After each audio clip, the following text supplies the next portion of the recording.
LH발 부동산 투기 의혹으로 온 나라가 벌집을 쑤셔넣은 듯 소란스럽습니다. 자치단체 공무원에 이어 단체장과 지방의원들까지 조사해야 한다는 목소리도 큽니다. 그래서 정부가 공개한 공직자 부동산 현황을 꼼꼼히 살펴봤습니다.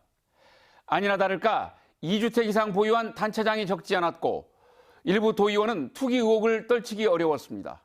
관련 내용 집중 보도합니다. 도의원 39명 가운데 가장 눈에 띄는 사람은 익산의 김기영 의원과 장수의 박용근 의원 두 사람입니다.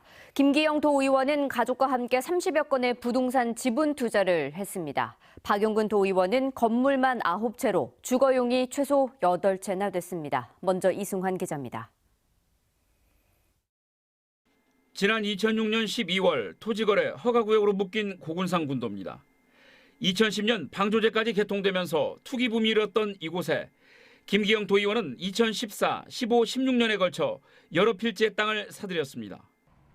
허가구역을 살짝 벗어났거나 구역 안쪽이라도 취득이 가능한 규모로 계야도, 무녀도, 비안도, 선유도, 야미도에 집중적으로 땅을 샀습니다.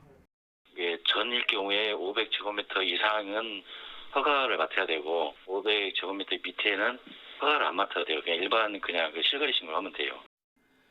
선유도의 한 필지는 공유자가 무려 20명이나 돼 전형적인 투기 형태로 보입니다. 연료교까지 개통된 가운데 올해 말 토지거래 허가구역의 재지정 여부가 결정될 상황. 이게 5년 기간이잖아요. 예. 그래서 지금 세 번째 지금 기간이에요. 올 연말까지. 연말 가서 또 그 재지정 여부를 도에다가 또 통보를 해야 하거든요. 김기영 의원의 땅 투자는 전라북도를 벗어나 멀리 제주도까지 미쳤습니다.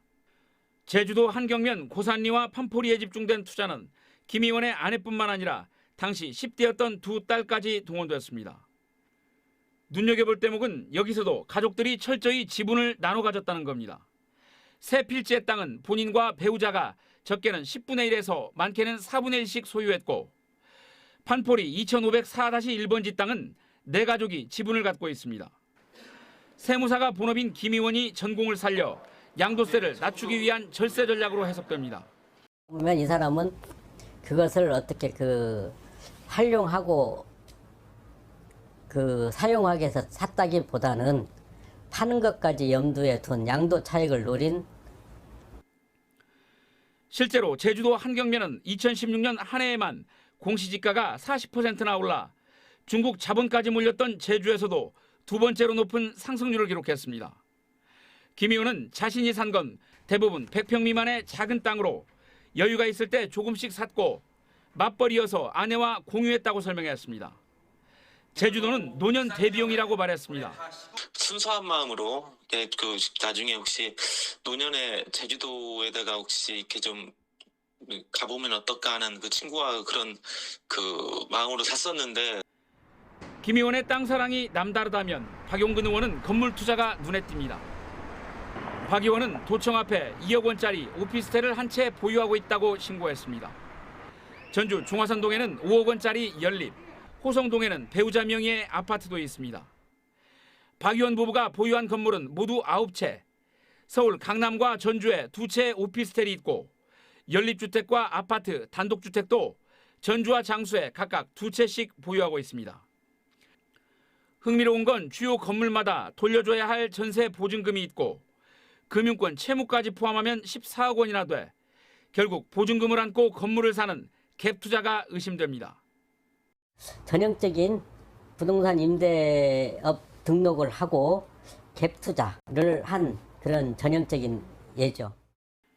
박용근 의원은 장수의 단독주택 2채는 형님으로부터 상속을 받은 것이고 자신은 결코 투기를 한 일이 없다고 부인했습니다. 갭 투자나 이런 것들은 전혀 내용이 없고 예기치 않게 집들이 나와서 이렇게 제가 대출을 받아서. 하지만 두 사람이 누구보다 전문적인 지식과 제도를 활용해가며 땅과 건물을 적극적으로 매입해온 만큼 투기 의혹을 떨치기는 어려워 보입니다. JTB 뉴스 이승환입니다.